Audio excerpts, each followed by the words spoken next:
की थे ना, अजित पवार बोलते मैंने कहा, मैंने तो नहीं कहा था, मी नाही बोललो होतो. कर्जमाफी मी नाही, मी कुठे बोललो? अहो सरकार तुमचं आहे ना, पण तुम्ही त्या सरकारमध्ये आहात, डेप्युटी सीएम आहात. आता प्रत्येक मंत्री म्हणतोय माझा पैसा. हा तुमचा पैसा कुठला?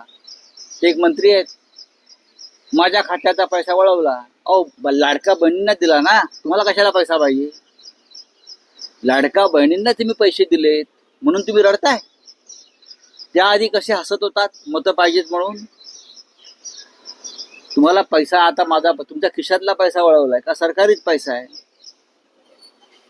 याचा अर्थ तुम्ही लाडक्या बहिणींनाही फसवताय आणि तुमचे जे सामाजिक न्याय विभागाचं जे कार्य आहे त्याची फसवणूक करताय. शेवटी सरकारनं चोऱ्या माऱ्या लांड्या लावड्या करून निवडणुका जिंकण्यासाठी ही पाकिटमारी केली होती आणि आता ही पाकिटमारी करणं सोपं नाही. अजितदादा बसलेले आहेत तिथे खमके अर्थमंत्री. अजितदादा एक अर्थमंत्री म्हणून खमक्या माणूस आहे.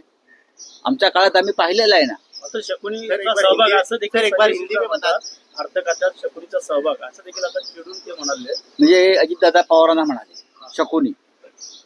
अर्थ खात्याला किंवा देशाला आर्थिक शिस्त लावणं याला शकुनी म्हणत असाल तर सध्या जी तुम्ही जी लुटमार करून सत्तेवरती आलेला त्याला काय म्हणायचं? दुर्योधन म्हणायचं? राज्याला आर्थिक शिस्त नसेल, राज्य आर्थिक दृष्टीने बेशिस्त असेल तर राज्य टिकत नाही. अजित पवार हे एक उत्तम अर्थमंत्री आहे, त्याच्याविषयी काय मी सांगण्याची गरज नाही. बाकी ते काही करत असतील पण अर्थ खातं उत्तम सांभाळतात.